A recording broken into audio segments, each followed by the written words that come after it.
E eu gostava de, nesta noite, pela graça de Deus, continuar a falar-vos de um assunto que me é bastante caro, que é sobre pessoas pouco conhecidas da Palavra de Deus. Pessoas pouco conhecidas da Palavra de Deus e que ficaram para a história, apesar de nós provavelmente não nos lembrarmos delas, foram pessoas marcantes na experiência do apóstolo Paulo. Não sei se recordarão da última vez que estive aqui convosco, falei-vos de um homem que o apóstolo Paulo citou como sendo um irmão amado e fiel ministro e conservo no Senhor. Falei-vos de Tíquico, um homem que provavelmente não estaria numa lista de 100 personagens bíblicas que eu vos pedisse para fazerem. Se calhar, se eu pedisse a cada uma das pessoas aqui presentes para fazer uma lista de 100 personagens bíblicas, se calhar alguns nem 100 conseguiriam, mas uma lista de 100. Se calhar Tíquico não figuraria. E o homem que eu vos vou falar hoje também, talvez não. Mas certamente no coração de Paulo, estas pessoas lhe eram muito queridas. Porque naquela altura mais difícil da sua vida, na altura em que ninguém estava com eles, estes homens mantiveram-se firmes. E há um em particular que, se Deus quiser, vos falarei numa próxima vez. O Onesíforo. Um homem que tem um nome quase impronunciável, muito esquisito, mas que tenho quase a certeza que nos últimos dias de vida de Paulo, quando estava à espera do dia em que o iam buscar ao calabouço para o levar para o cepo, para lhe cortarem a cabeça, Onesíforo certamente lhe dizia muito. Porque o Onesíforo, como diz a palavra de Deus, muitas vezes me procurou. Me procurou com muita diligência e me recriou. Ou seja, esteve ali com ele, com Paulo, quando mais ninguém queria estar com Paulo. Mas não é dele que eu vou falar, nem Tíquico, nem de Onesíforo. Vou falar-vos de alguém que também fez muitos sacrifícios pela obra de Deus. Alguém que, como nós acabámos de cantar um cântico de um homem de Deus, eu sou um anão comparado com ele, o Martinho Lutero, que perante aquelas grandes dificuldades pelas quais passou, continuava a confiar em Deus. E não se importava, como nós acabámos de cantar, se temos de perder os filhos, os bens ou até a mulher, embora a vida vá, por nós Jesus está e dar-nos lá seu reino. Epafrodito, outro homem de quem a palavra de Deus nos fala, só nos fala em Filipenses. Podem ir abrindo as vossas Bíblias em Filipenses.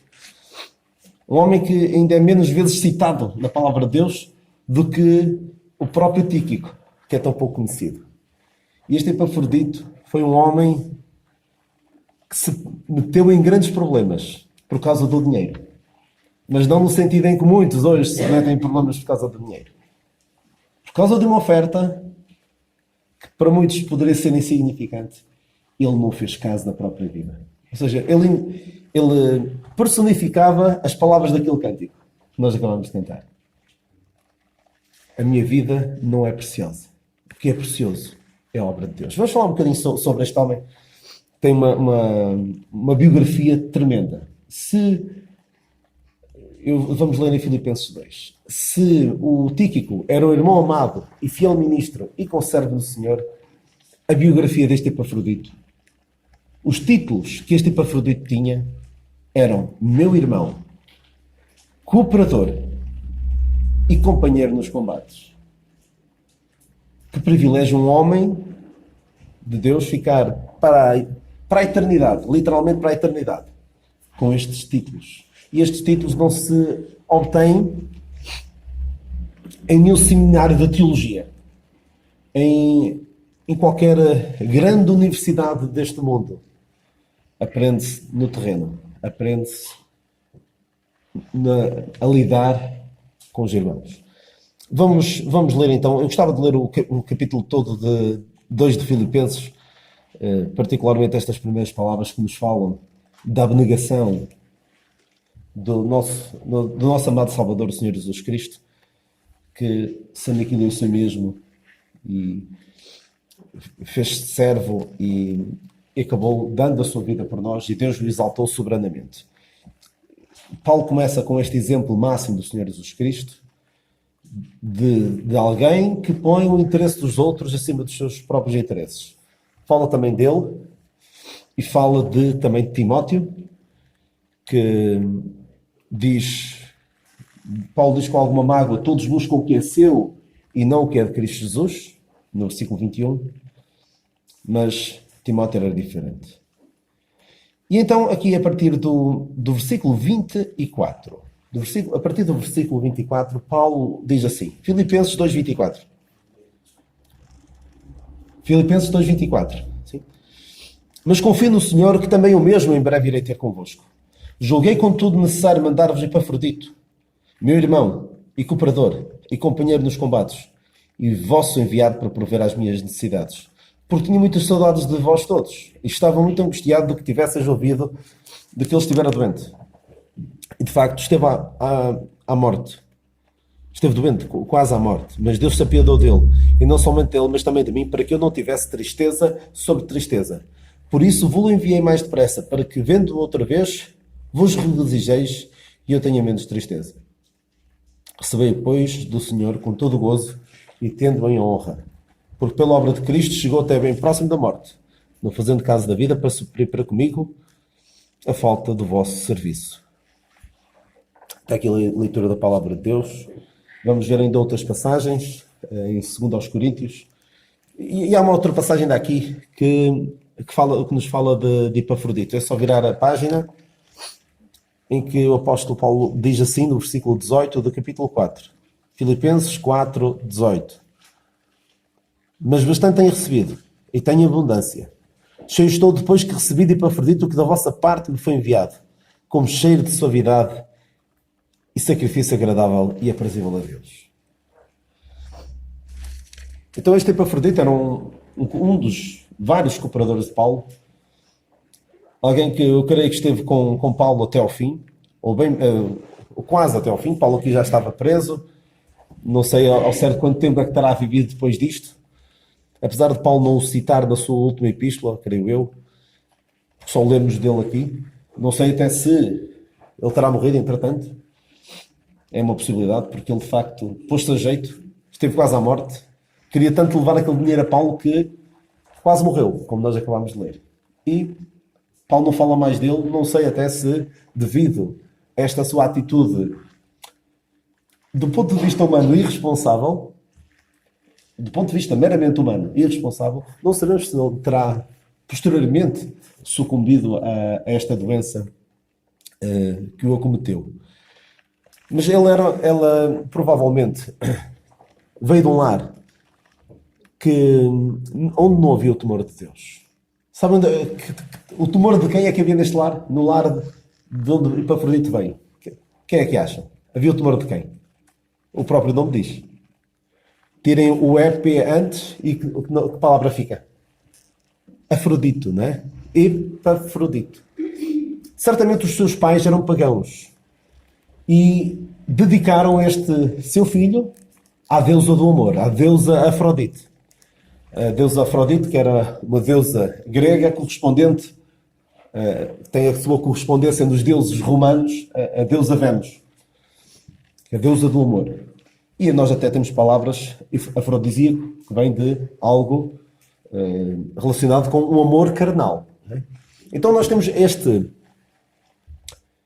seus pais que dedicaram o seu filho à deusa do amor.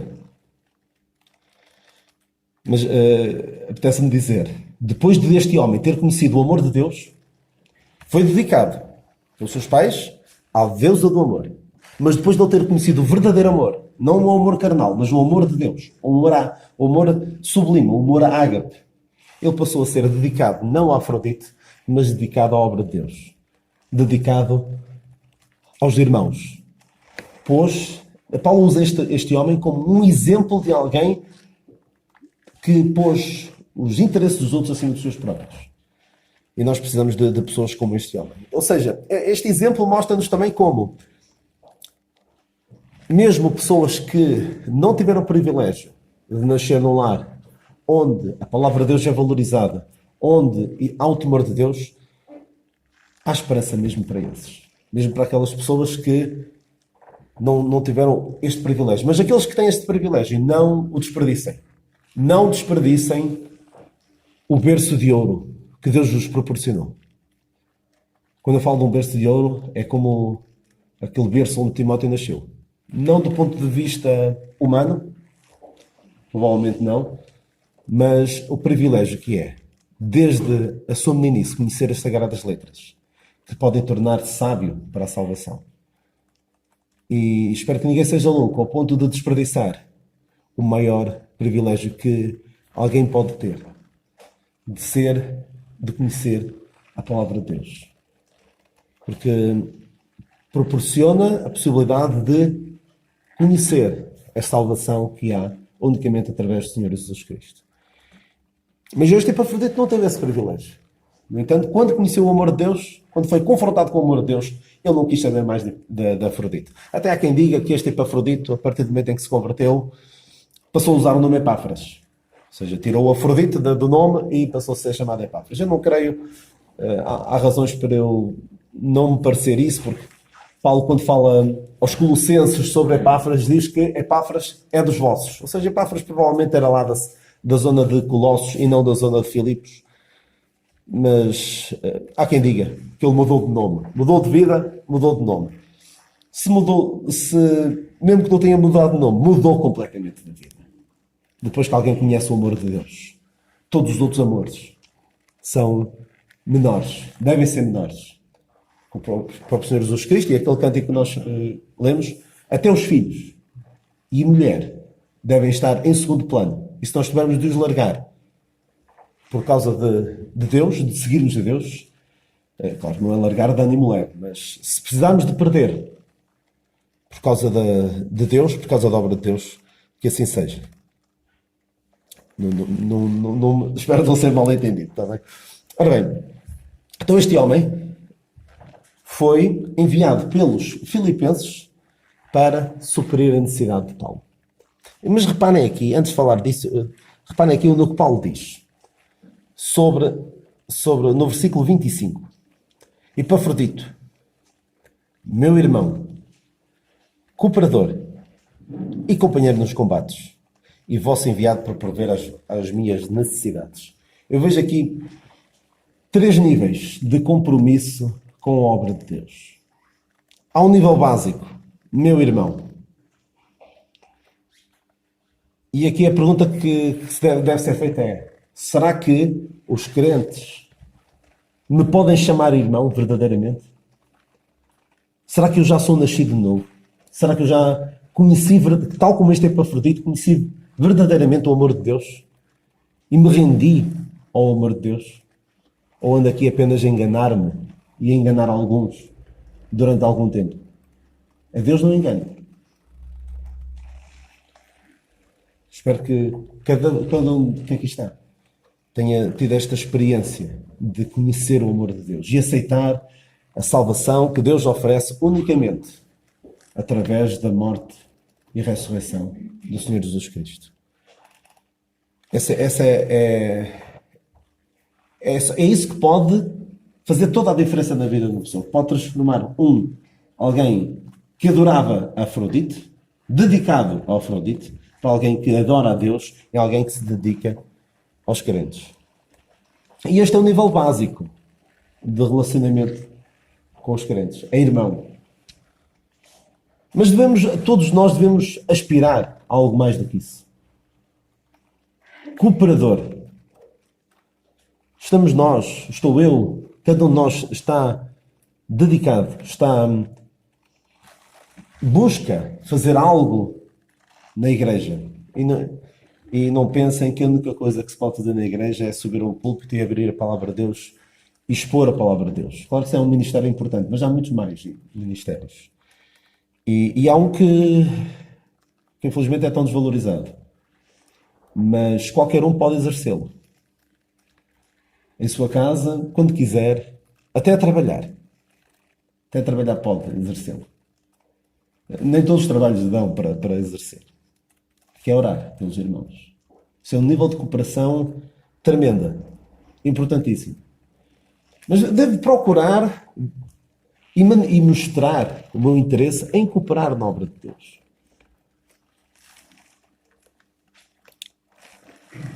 Mas há outro nível. Companheiro nos combates.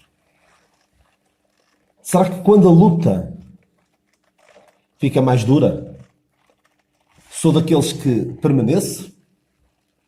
Quando é difícil estar na obra de Deus, quando é difícil identificar-me com Cristo, sou daqueles que permaneço ou sou daqueles que se vão embora?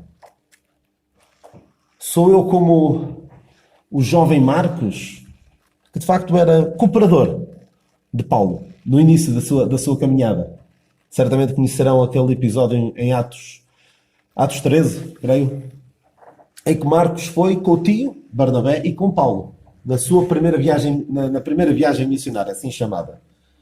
Mas, ainda que antes que começassem grandes lutas pelas quais Paulo e Barnabé tiveram de passar, João Marcos voltou para casa.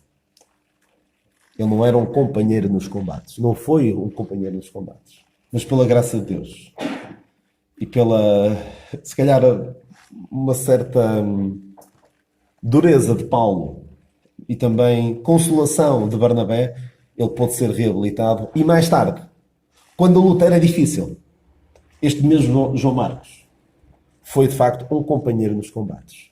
Porque no final da vida de Paulo percebeu, e João Marcos também já tinha mudado, entretanto, que ele era muito útil para o ministério. Que tipo de pessoas somos? Somos o jovem Marcos? Ou somos o maduro Marcos, que foi de facto útil na obra de Deus, mesmo quando era difícil? Este Epafrodito era de facto um destes companheiros nos combates. Porque é fácil era fácil estar com Paulo quando tudo corria bem. Mesmo quando tudo corria bem, não era muito fácil. Porque havia perigos, havia perseguição, mas havia um certo ânimo em estar com ele. Aparentemente havia de facto, fruto da obra. Agora, no fim da vida de Paulo, alguns certamente ficaram desanimados. E há um nome que nos vem logo à mente quando falamos de alguém que se calhar no final da vida de Paulo pensou: esta é uma causa perdida. Para que é que eu continuo nisto? Tenho de olhar pela minha vida. Demas, o que é que fez a dada altura? Quando Paulo mais precisava, só Lucas estava com ele e pediu até para ir buscar Marcos. Pediu a Timóteo para ir buscar, para trazer Marcos com ele. Porque Demas o desamparou. De facto, não era fácil alguém identificar-se com Paulo. Que tipo de pessoas nós somos? Qual é o nosso nível de compromisso com a obra de Deus? Somos irmãos? Espero que sim. É uma decisão pessoal. Eu sinceramente não gosto muito. Há alguns irmãos, alguns crentes, alguns irmãos quando pregam, falam para a plateia: irmãos. Eu tento não falar dessa forma, porque eu não sei, só o Senhor sabe o estado espiritual de cada um. Irmão, espero que todos sejam cooperadores. Se não são, estão à espera de quê? Para cooperar. E companheiro nos combates. Quando a luta é mais difícil. Quando é difícil nós estarmos identificados com Cristo. Será que nós continuamos ou retrocedemos? Vamos à nossa vida. Assim, provavelmente Demas não foi atrás dos prazeres deste mundo. Paulo diz que amou o presente século. Eu não sei se ele terá ido para uma vida mundana. Provavelmente foi tratado da sua vida. Pensou: isto está acabado. Paulo vai ser morto, não tarda nada. Eu tenho de olhar pela minha vida. Vou viver de quê depois disto? E de facto já não havia, como se calhar houve noutros tempos, igrejas dispostas a financiar a obra de Deus como antes. Paulo padeceu grandes necessidades e nós vamos falar já um pouquinho sobre isso. É natural que alguns pensem: o que é que eu vou fazer da minha vida? Paulo está prestes a morrer e depois? Mas aqueles que olham para o Senhor acima de tudo, não estão preocupados com isso. Não é só a sua maior preocupação. E vamos ver então o caso destes filipenses e deste caso muito particular de Epafrodito. Então, o que é que aconteceu com este Epafrodito? Foi enviado para levar uma oferta a Paulo. Paulo estava a precisar, Paulo estava preso, estava a padecer necessidades, e apesar dele, até nesta mesma epístola, dizer no, no versículo 11 do capítulo 4, não digo isto como por necessidade, porque já aprendi a contentar-me com o que tenho. Sei estar abatido. Versículo 12. E sei também ter abundância. Em toda a maneira, em todas as coisas estou instruído, tanto a ter a fartura como a ter fome, tanto a ter abundância como a padecer necessidade. Posso todas as coisas naquele que me fortalece. E este é um daqueles versículos muito mal interpretados, mal aplicados. Eu não quero que Paulo esteja a dizer, eu consigo fazer todas as coisas naquele que me fortalece. O contexto mostra bem claro que eu consigo aguentar tudo. Eu posso com tudo naquele que me fortalece. Venha o que vier, eu aguento. Meus irmãos, obrigado por se terem lembrado de mim. Obrigado pela vossa oferta que vocês me mandaram. E ele diz, no versículo 18, depois desta passagem, mas bastante tenho recebido, e tenho abundância. Cheio estou, depois que recebi de Epafrodito, o que da vossa parte me foi enviado, como cheiro de suavidade e sacrifício agradável e aprazível a Deus. O meu Deus, segundo as suas riquezas, suprirá todas as vossas necessidades em glória. Então estes filipenses diz-nos a palavra de Deus que eles não eram ricos. Paulo, quando fala aos Coríntios, não vamos ter tempo para ler a passagem toda, mas se quiserem ir lá espreitar em 2 Coríntios 8, ele fala das igrejas da Macedónia, que eram muito pobres. Paulo fala da sua profunda pobreza, que a sua profunda pobreza abundou em riqueza da sua generosidade. Então estes homens, estes crentes da Macedónia, e Filipos ficava na Macedónia, por isso creio que seriam os mesmos, ou pelo menos estes filipenses seriam alguns destas igrejas da Macedónia, fizeram uma oferta. Diz aqui também, ainda acima do seu poder. Eu não sei se desde a altura em que Paulo escreveu a segunda carta aos Coríntios até estes acontecimentos, se os crentes filipenses terão ficado ricos. Se algum rico se terá convertido e a igreja já tivesse mais capacidade para tirar uma grande coleta e mandar dinheiro para Paulo. Não creio. Mas, Daniel, ele diz aqui que ficou cheio. É? Cheio estou. É? Pode parecer que realmente eles mandaram para ali fizeram uma coleta e aquilo rendeu imenso dinheiro para mandar para Paulo. Eu não creio. Eu creio que Paulo ficou sensibilizado e reconhecido pela obra, pelo sacrifício. Ele fala mesmo do cheio de suavidade e sacrifício agradável e aprazível a Deus. E o Paulo ficou contente porquê? Porque de facto aquele dinheiro ia permitir-lhe sobreviver mais algum tempo, mas acima de tudo porque percebeu que os filipenses estavam a viver aquilo que Paulo lhes tinha dado a ensinar. Aquilo que o próprio Paulo escreve nesta epístola. Considerai os outros superiores a vós mesmos. E alguém que tira dos seus rendimentos, da sua profunda pobreza, consegue tirar algo para ajudar Paulo, é alguém que de facto percebe que a obra de Deus é mais importante do que o meu bem-estar. Estes crentes não eram, e perdoem-me a expressão, não eram pessoas que olhavam apenas para o seu umbigo. Pensar primeiro em mim, ele em primeiro lugar. Não. Pôr os outros acima. Considerai os outros superiores a si mesmos. É o que Paulo diz. Por isso é que Paulo diz que fica cheio. E não há nada que deixe um pastor ou um líder de uma igreja mais cheio do que quando vêm os crentes andar bem, a viver aquilo que a palavra de Deus ensina.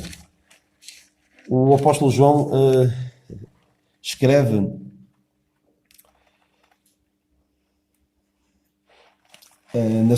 na sua segunda epístola: muito me alegro por achar que alguns dos teus filhos andam na verdade. E não sei se há outro versículo em que ele diz mesmo, não tem maior alegria do que esta, de que os crentes... na terceira epístola, eu sabia que havia um versículo que dizia isso.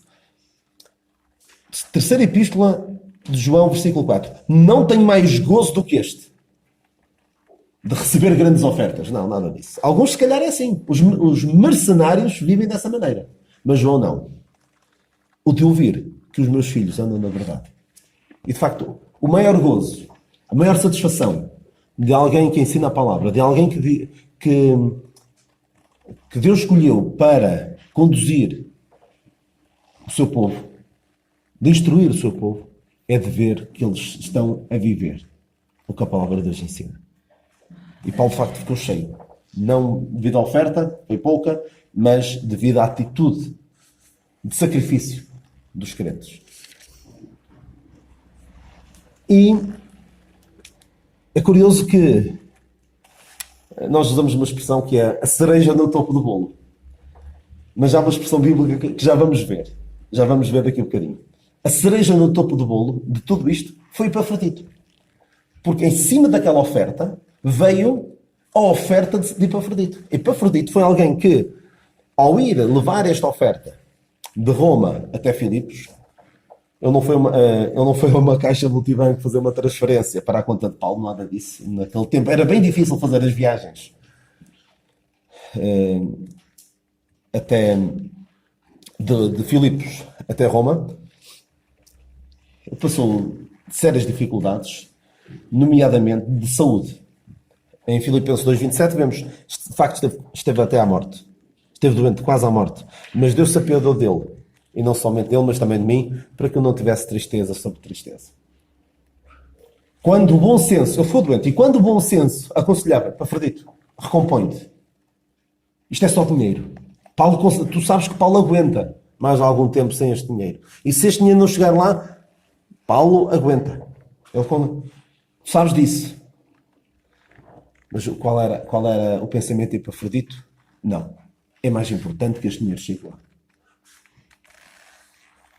Epafrodito era um pouco como Paulo. Em nada tenho a minha vida por preciosa, disse Paulo em Atos 20 aos anciãos de Éfeso. Mas em nada tenho a minha vida por preciosa, contanto que cumpra com alegria a minha carreira e o ministério que recebi do Senhor Jesus para dar testemunho do Evangelho da graça de Deus. Não fez caso da vida. Basicamente, Epafrodito percebeu que a sua vida era menos importante. Isto vai parecer um pouco estranho. Era menos importante do que aquele dinheiro. Infelizmente, há pessoas que valorizam mais o dinheiro do que a vida de outros. Há pessoas que por meia dúzia de euros são capazes de matar alguém. Mas aqui não era o dinheiro propriamente. Era a obra de Deus. E Epafrodito percebeu que a obra de Deus é mais importante que a minha vida. E isto foi esta atitude de Epafrodito, de abnegação, de sacrifício, foi aquilo que eu vos disse, a cereja no topo do bolo. Mas Paulo usa outra expressão que eu gosto mais. Conhece a expressão cereja no topo do bolo? Tem o bolo e depois a cereja é algo que acaba por embelezar ainda mais o bolo, tornar algo que é ótimo, leva aquele toque de perfeição, por assim dizer. Mas Paulo, no versículo 17 de Filipenses 2, diz assim: e ainda que seja oferecido por libação sobre o sacrifício e serviço da vossa fé, folgo-me e me regozijo com todos vós. É extraordinário este Paulo, no estado em que estava, a padecer necessidades, e diz aqui, eu não sei ao certo quantas vezes, mas ele usa muitas vezes a palavra alegrar-vos. Alegrai-vos, regozijai-vos. Eu não sei se era capaz, estando na situação em que ele estava, Paulo alegrava-se com coisas muito estranhas. Não é? Alegrava-se nas suas fraquezas. Gloriava-se nas suas fraquezas. Alegrava-se quando havia pessoas a pregar o Evangelho só para lhe causar inveja, por assim dizer. Ele alegrava-se com coisas muito estranhas. E cada um de nós deve pensar, o que é que me alegra? O que é que me deixa feliz na vida? Porque provavelmente, a começar por mim, temos as nossas prioridades completamente ao contrário. Alegramos-nos com coisas que se calhar nos deveríamos envergonhar e não nos alegramos com coisas com as quais nos devíamos alegrar. Mas ele diz aqui que, ainda que seja oferecido por libação sobre sacrifício e serviço da vossa fé, folgue-me e regozijo com todos vós. Este sacrifício e serviço da vossa fé foi esta oferta. Não é? Esta oferta de dinheiro que os crentes Filipos enviaram. E ele diz, ainda que a minha seja oferecido por libação sobre sacrifício. Paulo, no final da sua vida, fala que a sua vida já está sendo derramada como... Porque eu já estou sendo oferecido por expressão de sacrifício. E o tempo da minha partida está próximo. Eu creio que o que Paulo aqui basicamente está a dizer é: temos um sacrifício e havia uma libação, que era um líquido que se derramava sobre o sacrifício. Eu não sou muito estudioso, nem muito entendido nos sacrifícios de que nós lemos no livro de Levítico e noutros livros do Pentateuco. Mas creio que o sacrifício era algo que se oferecia ao Senhor e depois havia esta libação que se colocava por cima. O sacrifício era o mais importante e a libação era algo que se acrescentava por cima. E Paulo aqui basicamente está a dizer, comparando uma coisa com outra, a minha vida é menos importante do que o vosso sacrifício. E atenção, alguém pode dizer, a vida é menos importante do que o dinheiro? Não. Os crentes estarem a viver a vida cristã, verdadeiramente, estarem a colocar os outros acima de si mesmos, é mais importante do que o meu bem-estar, do que a minha saúde. E nós precisamos de aprender com estes homens. Eu preciso de aprender com estes homens. Eu já vos disse, eu disse-vos antes de começar a gravar, que eu já falei sobre isto, entre falar e ouvir isto, já dezenas de vezes. E continuo a precisar de ouvir. Precisamos de mudar completamente a nossa perspectiva da vida. Porque a nossa vida... Eu começo a ficar um bocado preocupado, que já devo ter passado o meio da minha vida, muito provavelmente. Do ponto de vista estatístico, já passei o meio. E devo pensar, cada um de nós deve pensar, o que é que estamos a valorizar? Estamos a valorizar coisas que daqui a, na melhor das hipóteses, daqui a 80 anos já não vamos ter? Quase tudo. Se calhar mesmo ali... a nossa jovem mais nova que aqui está, provavelmente daqui a 80 anos já não está cá. E estamos a valorizar coisas que têm, na melhor das hipóteses, um prazo de validade de 50, 60, 70, 80 anos, em detrimento de coisas que têm valor eterno. A alma dos que estão perdidos. O nosso serviço em favor dos nossos irmãos. Isso é que é importante. E este também é extraordinário, este Epafrodito. Imaginem, ele esteve doente, quase à morte, e depois os filipenses estavam preocupados com eles. Com ele, o seu estado de saúde. Diz aqui, estava muito angustiado que tivesses ouvido que ele estivera doente. Ou seja, a preocupação de Epafrodito não era com ele. A angústia de Epafrodito não era com o seu estado de saúde. Alguém podia dizer, ele estava angustiado. Pois, puder, estava doente, estava angustiado. Não, mas qual era só a angústia? Era dos crentes estarem preocupados com ele. Que homem de Deus. No meio da sua dificuldade, da sua doença, ainda consegue estar preocupado com os outros. Ainda me lembro-me, provavelmente vocês tiveram conhecimento, já lá vão 2 anos e meio, creio eu, que o nosso irmão Amadeu teve um acidente, cortou-se e ficou com alguns dedos, ficou sem alguns dos dedos da sua mão esquerda. E eu costumo contar esta história porque acho também reflete um pouco este espírito. No meio daquela situação pela qual estava a passar, ele teve a preocupação, alguém avise na igreja em Fontainhas que eu não posso ir lá pregar. Ou seja, a sua preocupação no meio daquele... Claro que ele estava preocupado com os seus dedos, se ia ficar com eles, se não ia ficar, se ia recuperar ou não. A sua preocupação também era com os irmãos.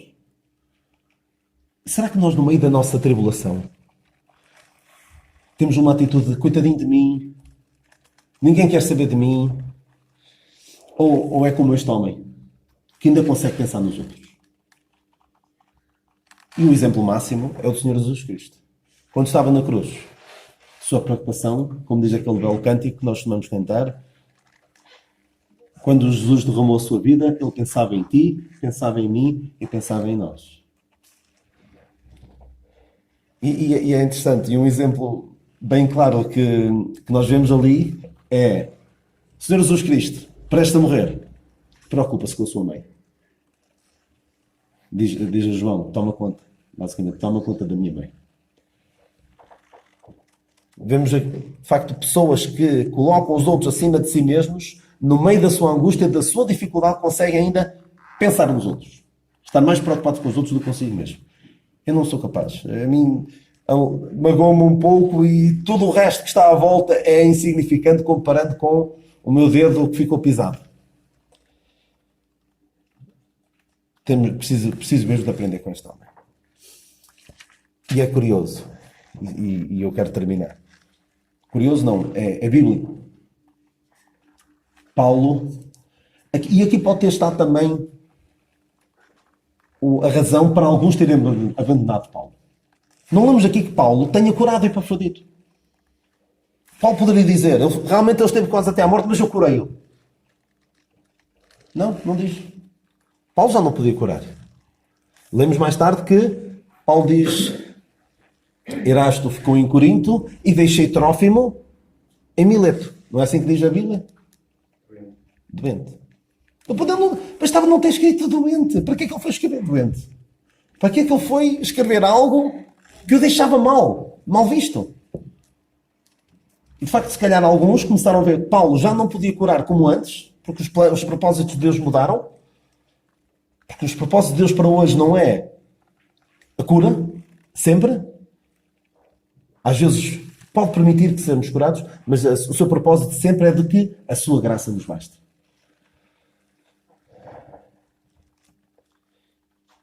Costuma-se dizer que Deus é o médico dos médicos, não é? Deus é o médico dos médicos. Olha, experimentem ir a um médico e dizer: olha, eu tenho este problema e acho que o senhor doutor devia fazer isto e isto e isto. Vejam como é que ele os vai tratar. Certamente não vai gostar muito. E quem somos nós para dizer a Deus: Deus, eu estou doente e tu devias fazer isto? Acima de tudo, que se faça a vontade de Deus. E que Deus nos ajude a superar esta situação. Eu tenho neste momento um familiar que alguns conhecem, o Simão, que está a passar grandes dificuldades. Tem sido um milagre ao longo dos últimos 30 anos. Alguns conhecerão o Simão Pedro, que teve um tumor no cérebro já há 30 anos e tem sobrevivido a estes anos todos. E tem sido motivo de alguma tristeza, mas também muita alegria para os seus pais e também para mim, que sou seu cunhado, mas particularmente a família mais próxima dele tem sofrido, agora com alguns desenvolvimentos menos positivos. Ele está internado neste momento, mas pela graça de Deus tem a mãe ali do lado dele, apesar desta situação do Covid, consegue estar ali ao lado dele. Não tem sido fácil, não temos promessa de cura, não temos promessa de cura. Temos promessa de que a graça de Deus nos basta. E essa é a melhor promessa. E é isso que nós vemos passar àqueles a quem nós procuramos consolar. Certamente Paulo não disse para Epafrodito: vai tudo dar certo. Certamente Paulo não era do género de dizer, como se disse muitas vezes nos últimos 6 meses: vamos todos ficar bem. Paulo não era desse espírito. Paulo dizia, certamente repetindo as palavras do Senhor: o seu poder se aperfeiçoa na nossa fraqueza. E devemos aprender estas lições deste Epafrodito, que os outros devem ser mais importantes do que o nosso bem-estar. Que sacrifício é que eu estou disposto, e cada um de nós pense, que sacrifício é que eu estou disposto a fazer pela obra de Deus? Se o maior sacrifício que vocês podem fazer pela obra de Deus é estar-me a ouvir durante 40 minutos, se bem que já é um sacrifício significativo, é pouco. É pouco. E eu hoje não posso falar com muita autoridade sobre isso, mas se eu não consigo sequer fazer o sacrifício de estar meia hora mais cedo para lembrar o maior sacrifício de amor feito em meu favor com os meus irmãos, É porque se calhar as minhas prioridades estão completamente trocadas. Cada um pense sobre si. Que sacrifício é que eu estou... Claro que há circunstâncias e há contextos familiares que às vezes não o permitem.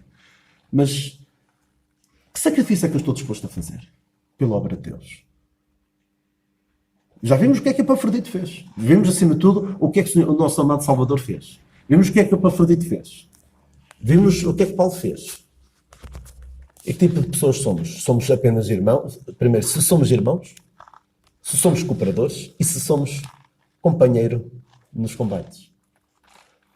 Cada um se examina a si mesmo e veja o que é que pode fazer para mudar a sua perspectiva da vida e para estar mais condizente com o propósito de Deus. Que o Senhor nos abençoe.